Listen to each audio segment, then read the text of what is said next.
Sementara itu, Saudara, nelayan Aceh mengaku masih banyak yang belum terdaftar sebagai kepesertaan pada program jaminan dari BPJS Ketenagakerjaan.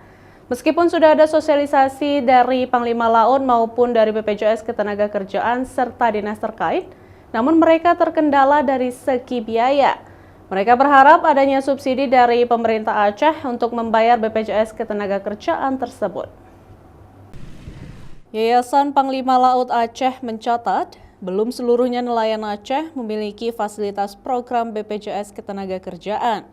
Selama ini nelayan khususnya daerah Aceh Besar dan Banda Aceh yang mengikuti program BPJS Ketenagakerjaan secara mandiri, yaitu membayar premi senilai Rp16.800 per orang. Teruntuk anak buah kapal, biasanya mereka didaftarkan oleh si pemilik kapal ataupun pemodal. Tetapi tidak semua nelayan bernasib beruntung. Banyak yang belum terdaftar di BPJS Ketenagakerjaan.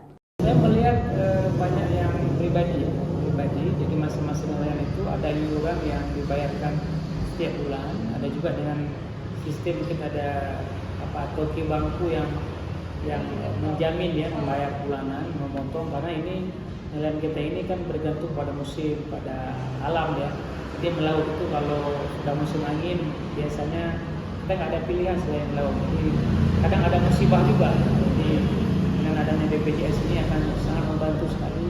Memang nelayan kita kadang-kadang hanyut dan sebagainya. Dan itu sekarang sudah berjalan.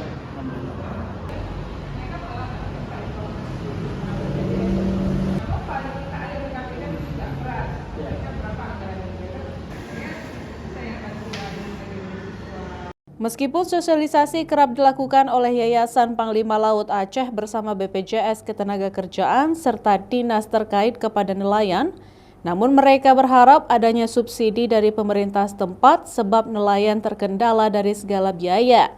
Apalagi Aceh kerap dilanda cuaca ekstrim yang membuat nelayan terkadang jarang melaut sehingga tidak mampu membayar premi setiap bulannya. Nggak ada. Dia kalau di keluarga di kampung ada, dari Kesman kita uruskan itu ada.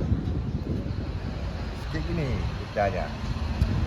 Kita ini nelayani kalau kelompok toki ini, kelompok toki lah kita bilang kan. Kalau dapat tuan dari toki itulah ada. Kalau enggak itu nggak ada. Jaminan dari toki ada musibah ada orang meninggal lah. Ada yang toki yang bawa pulang mayat kampung dikasihkan toki untuk sedikit itulah. Berapa kemampuan toki yang ngasih untuk kita kan, yang musibahnya kan.